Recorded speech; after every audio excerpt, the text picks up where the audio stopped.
मीरपुर साकरो मामा खे अपडेट कंदासीं। मीरपुर साकरो वेझो गुम थियल नींगर खे घुटा ॾेई क़त्ल करण बाद लाश झंग में उछलाइण जो इंकशाफ थियो आहे। छह मीरान खोन वारे इलाइक़े मां कुझु ॾींहं अॻु गुम थियल नींगर इस्माइल चंडाणी मल्हा जो झंग मां लाश हथ कयो वियो। शुरूआती पोस्टमार्टम रिपोर्ट में डॉक्टर्स नींगर खे बदफैली बाद घुटा ॾेई क़त्ल करण जो शक ज़ाहिर करे छॾियो आहे, जॾहिं त डीएनए लाइ जुज़ा वरिता विया आहिनि।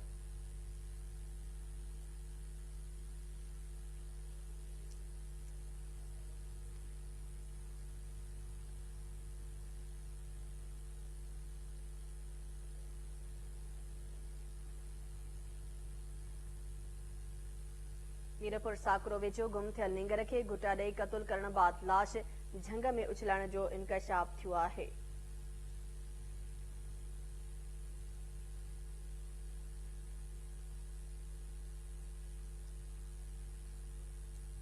खबर अवां सां शेयर कयूं पिया। मीरपुर साकरो वेझो गुम थियल नींगर खे घुटा ॾेई क़त्ल करण बाद लाश झंग में उछलाइण जो इंकशाफ थियो आहे। छह मीरान खोन वारे इलाइक़े मां कुझु ॾींहं अॻु गुम थियल नींगर इस्माइल चंडाणी मल्हा जो झंग मां लाश हथ कयो वियो। अपडेट लाइ राब्तो कयो आहे केटीएन न्यूज़ रिपोर्टर महबूब रोही सां। जी महबूब, छा तफ़सील आहिनि?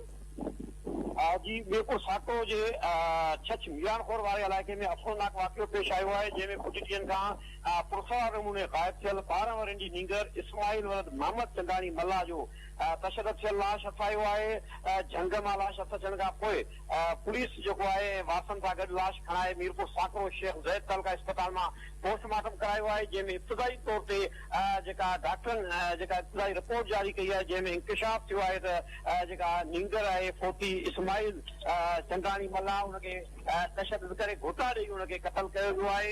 घुटा ॾियण जी तस्दीक कई वई आहे, जंहिंखां पोइ इहो बि ख़दशो ज़ाहिर कयो पियो वञे पुलिस जे वारसनि जे पारां त हुन सां जिन्सी ज़्यादती जो निशानो पवण खां पोइ हुनखे क़त्ल कयो वियो हूंदो, जंहिं करे उन जा जेके घुर्बल जुज़ा आहिनि उहे हासिल कया विया आहिनि, जॾहिं त पुलिस पारां डीएनए लाइ बि हुन जूं टेस्ट हासिल कई वयूं आहिनि। इंतहाई अफ़सोसनाक वाक़ियो पेश आयो आहे मीरपुर साकरो जे छह मीरान खोर वारे इलाइक़े में जेके मच्छी मारींदड़ माइगीर तबिके सां तालुक रखंदड़ मल्हा आहिनि, जिन जो 12 वरनि जो नींगर आहे इस्माइल चंडाणी मल्हा उनजो मौत थियो आहे। जी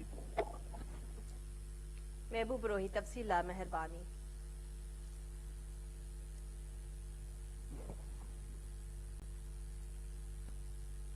बुलेटिन में ख़बर शामिल कंदासीं।